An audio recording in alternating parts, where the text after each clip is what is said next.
I don't know about you, but Yeah. anybody who would wear a Nancy pair of little girly gloves to go racing on GT Sport is one step away from full-blown transvestism.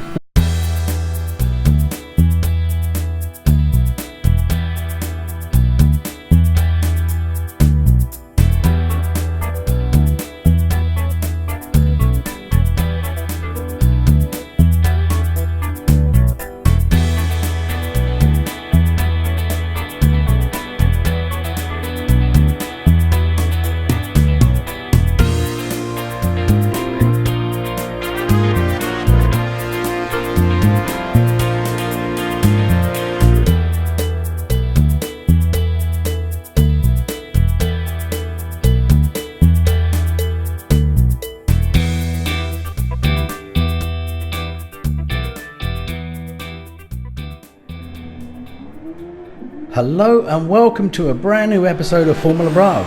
My name is Paul. Hi, my name's Pete. I'm Wayne Kerr. I knew it. We've been calling him that for years. It's confined. Well, that voice you're hearing is, of course, our good friend Andy. Thank you for joining us, Andy. It's always good to have you on the show. Hello Paul, hello Pete, hello everyone. Hello, hello, hello. So today we are here at Spa, home of the Belgian Grand Prix, and our first time here at Spa, of course. And we're here for a new in our series of hot lap challenges. And the way it works is my little brother Pete will go out and set a time, and then I'm going to join him afterwards and try and beat that time in an effort to prove that old age and wisdom will always beat youth and inexperience. So with the introductions out of the way, let's get on track and crack on.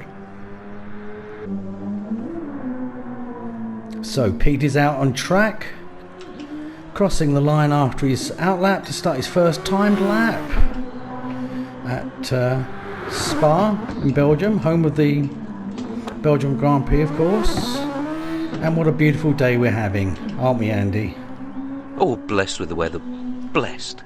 Yeah. Good luck, Peter. Good luck. Good luck. Thank you. All counting on you. For the hat trick. Wouldn't it be nice? Never gonna happen. Be remarkable. Be remarkable. Never gonna happen. Nice smooth start to this one. Yeah.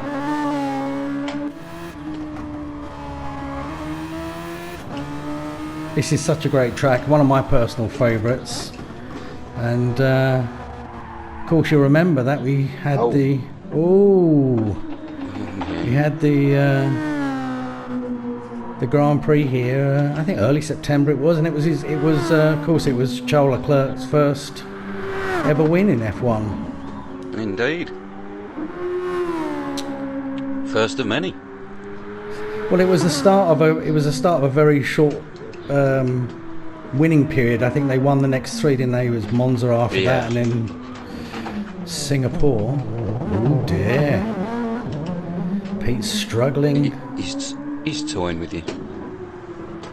Struggling. Sandbagging.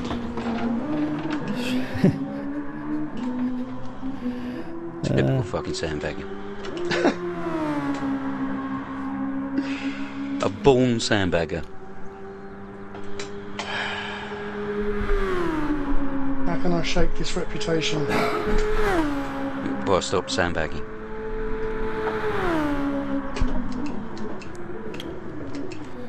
So Pete's aiming. What's he aiming for here?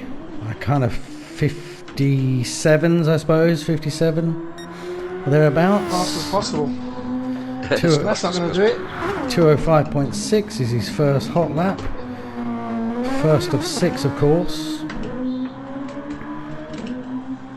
Long old track, this one. Very long track. Yeah.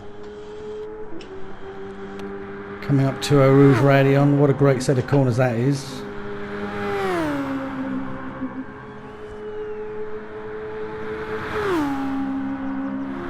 Up to the Kemmel Straight, up to Le Com.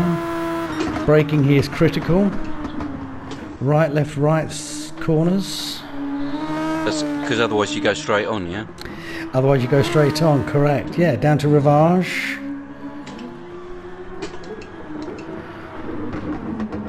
Takes that a little bit wide. Turn 11, the corner with no name. And to Pouon, which is a great corner, double apex corner, turn 11. Hey, it may not be a great lap, but there's no need to poo on it. Always want to take that flat out.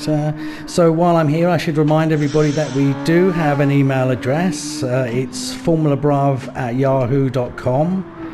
That is formulabrav, one word, @yahoo.com. And or if you want to join us on Facebook, you can do so by searching Formula Brav on Facebook, or just follow the link below here. So while we're on Facebook, while we're on the subject of emails, I have an email here. It reads, "Dear Formula Brav, I'm really loving your show, but can you tell me why it is that whenever Pete is out on track, it sounds like there is someone next to him mucking about in a 100-year-old wooden rowing boat? I know many good sound engineers and can recommend one if you like." And that comes from Giles Martin in London. I wonder if that's any relationship to the Giles Martin, son of George Martin.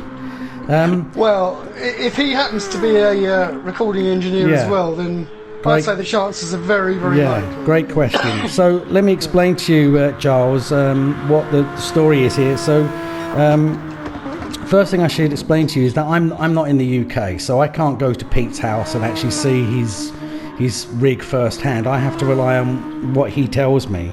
The second thing I should say before I get into this is that Pete drives.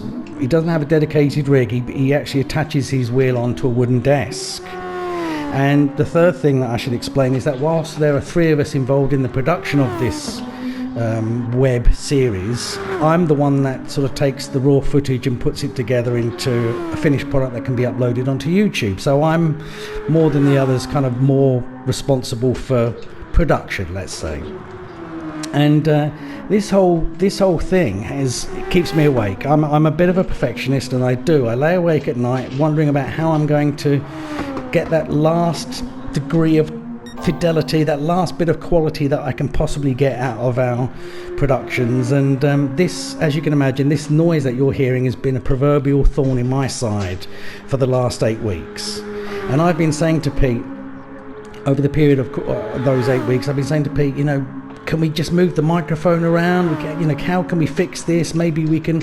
Originally the mic was mounted on his desk. I said, let's get that off the desk. Maybe that will help. It didn't help. And so I said, well, maybe we can move the microphone, closer to your mouth and further from the wheel. And we tried that, and that didn't help. And we've been trying all these things. It's been, non-stop trying to improve this problem that you talk about, and we just can't seem to fix it. So the other day I thought, you know what? I'm just going to buy Pete a new mic. I'm going to buy him one of these lapel mics, and that is going to fix the problem, because it's as close to his mouth as you can be, and it's far enough away from the wheel as it can be. And so I did a lot of research, and I found this particular mic that had all the requirements. It had the lead length, and it was compatible with a PS4, and it had the right pickup pattern. And I called Pete up and I said, Pete, I think I've got it. I think I've solved the problem. I'm going to buy you this new mic. Is that okay? And he said, fine. He's very gracious. Thank you very much.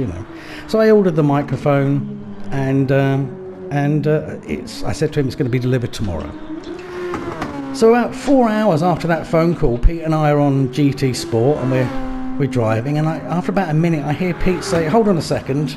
Hold on. I've got to fix this." And I hear him get up and kerfuffle, and he's mucking about, and he comes back. I can hear him say, "I need to find some cardboard." So he does that. He gets back and he goes, "Right, I fixed it." And I said, "Well, what do you mean you fixed it? What have you fixed?" He said, "I fixed the noise." I said, "Well, how have you fixed the noise?" He said, "Well, there's a drawer on the desk that I've got my wheel attached to, and every time I move the wheel, this drawer sort of rattles about, and it produces a noise. So I've sort of wedged some cardboard into this drawer, and it's fixed the noise. So I'm just thinking, the last 8 weeks we've been mucking about with this, trying to fix this problem. And at no point did Pete say to me, well, what are we doing moving this microphone about? Why don't we just stick a bit of bloody cardboard in the drawer, At no point, when I called him up to say, I'm going to buy this new microphone for him, at no point did he say, well, hold on a second, before spending that money, Paul, I've got an idea. I'll stick a bit of bloody cardboard in the drawer and that will stop the noise. It was a bush fix. It was a bush fix. And I should explain to people who are listening that my brother is a very, very accomplished musician. This is a man who has his own recording set up in his own home. This is a guy who's recorded and produced entire CDs of music. And I can promise you that if Pete had even the slightest of hum, even the slightest of hiss in any of his recordings, he would do everything humanly possible to remove that noise and get a perfect recording. But apparently for Formula Brav, it's okay if it sounds like there's a bloke 3 inches from the microphone disassembling wooden pallets with a rubber mallet. So, yeah. And to top it all off, when I found out about this, I actually said to him, so, Pete, what you're saying here is that I've just gone and bought you a brand new microphone for no good reason. To which he replied, oh, don't worry, I'll find a use for it. So, yeah. Ladies and gentlemen, that is my brother. And this is what I have to deal with pretty much on a daily basis. Cardboard gate. As Pete crosses the line in 159.054. It's because he's got nothing better to do these days. He needs a hobby, I think. He needs a something. Hobby. We'll start off with the world. We'll start off with the world-class psychiatrist and move forward from there, I think. Exactly. But anyway, I think you will agree. Thank you for the letter, Giles, and I think you will agree that this does sound a lot better with the requisite cardboard in place. Certainly, the car seems quieter this week, Paul. It does. It does. Sounds like there's been some soundproofing done. Yeah, Pete's sound engineer skills are finally sort of woken up, and he's decided to fix the problem. And did the number of folds go to plan? I mean, I'm sure he worked it out geometrically before he applied the cardboard patch, as we refer to it in the train. You can only fold something 7 times. Yeah, but you don't need to. Yeah. Giles, just to sort of, it would be like somebody saying, after hearing a noise on every playback, after sort of 8 weeks, your sound engineer going, hold on a second, let me fix that, and then coming back and the sound's gone, and you saying to him, what did you do? And he went, oh, that, yeah, I just turned off my pneumatic drill that I had left going in the studio next door. That noise, yeah. So, but anyway, we've got it all sorted out. There's no need to worry anymore, and I think you'll find it's a big improvement. Certainly a much bigger improvement than the driving. So that's barrier number 1 down. What we've got to do now. Well, there you are. There you go. That's so it. Pete's got a 158.738. Yes. Well done. Not a bad effort.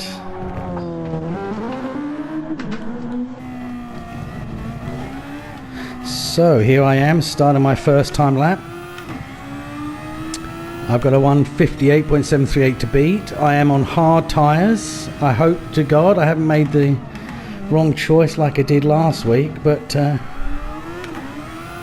we'll see. Good luck. Thank you. Best of. Best of 3. I hope you need it. Yeah. This could be over very quickly. Yeah. Yeah, really. In about 1 minute 58 seconds. You do the maths. Oh dear. So, what do you think of his chances then, Andy? What do we reckon? I think fair to middling. Fair to middling. About as strong as his portfolio, then. He'll do it. He'll do it. He's, let's face it.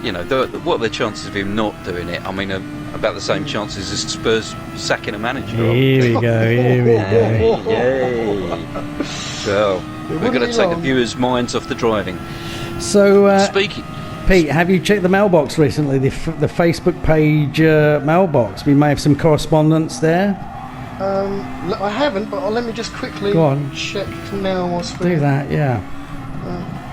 Oh, no, we have. Oh, that's convenient. It's very convenient, isn't it? Oh, we have. Oh, here we go. So this email comes from Mr. A. Partridge from Norwich, and he writes, "Dear Formula Bro, my friend Eamon Holmes and I love watching your show. We also race each other on GT Sport, but my friend thinks I'm sad because I wear driving gloves when I race. What do you guys think? Does he have a point, or am I taking this too seriously?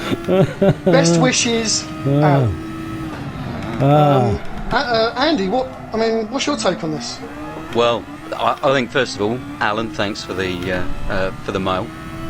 We always love to get the correspondence, and Pete gets very excited when he checks, as you probably gathered from his response. Oh, but and speaking of, I think that I'm just wondering, Pete. I don't know about you, but anybody who would wear a Nancy pair of little girly gloves to go racing on GT Sport is one step away from full-blown transvestism.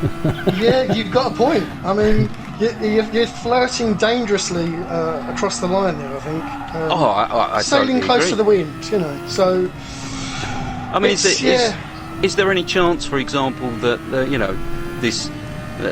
this could evolve into some lipstick, a little bit of rouge, maybe some eyeshadow? Bit of fetishism. I mean, I don't know. I mean, is he curious? Is he going to buy something, or is he bi-curious? I don't know. What's the deal? Now, we do not want to be alienating our BLT. BLT. Our BLT. Our bacon, lettuce, or tomato viewers. We don't want the Jewish defamation league on. Yes. Yeah. But I mean, I personally think that if you're wearing racing gloves, you may be taking it just a gnat's too serious, and that's just me. Can you look cool wearing a pair of racing gloves? And the answer is no. I'm not sure it is just you. I think most people are probably in the same kind of area. Yeah. And, he's done it. I've done it. He's only done it. A 1:58.6 right at the end there. So can I put my 2 pence worth in here? Yeah, if you want to respond. Why not? Yeah. I mean, it'd be interesting to know what your thoughts. What your thoughts are. Okay. Look. Okay. Obviously, in the real world, people wear gloves to protect their hands. They're fireproof and calluses and stuff like that. Okay. Is your rig going to burst the flame? In the sim world, people wear gloves not to protect their hands, but to protect the wheel. I have an 800-pound leather wheel. And if you look at any PS4 if controller, it costs £800, it can look after itself, can't it? If you look at any old 6-month, 1-year-old PS4 controller, you'll see it's full of gunk and sweat and dead skin. And it's absolutely horrible. Well, yours wouldn't be, because you'd probably hoover it out every 5 minutes. And I don't want my wheel to look like that, so I wear the gloves. Have you thought about shrink wrap? I wear my gloves I mean, yourself. to protect the wheel, not my hands. So there you go. Okay. Right, And for those of you who and you're sticking to that excuse, are you? For those of you who do have a wheel and would like to keep it nice and clean, I would thoroughly recommend. Plus, it gives you a little bit of extra purchase. So, Yeah, a little bit of extra purchase. Especially if it's string back gloves. That's what it's about. A little bit of extra purchase. I'm sure that Alan would appreciate the string-backed gloves. Indeed. So yeah, thank you, Alan, for writing in. Yeah. Just out of interest, I wonder, do the heels also help with that control? Oh dear. I mean, you don't often see heels like that, do you? No, you can call them Cuban all you like, but they're stilettos, buddy. Yeah. But So Paul still found them. So Pete didn't get his I didn't get my hat third win, and I beat him by trick. what was that? 0.2 of a second?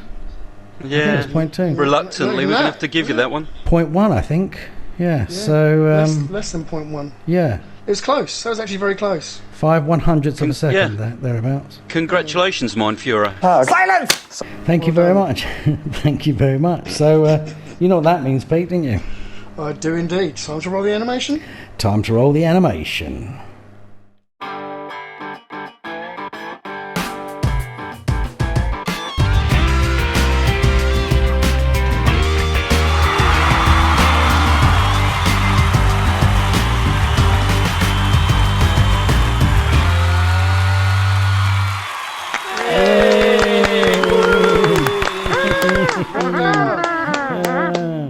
Well done me. Well, that's all we have time for today. But before we go, let me say a big thanks to Pete and Andy for their help. If you want to see more episodes of Formula Bruv, please remember to like, subscribe and click the bell notification. Thank you as always for joining us. We wish you the best and we'll see you next time.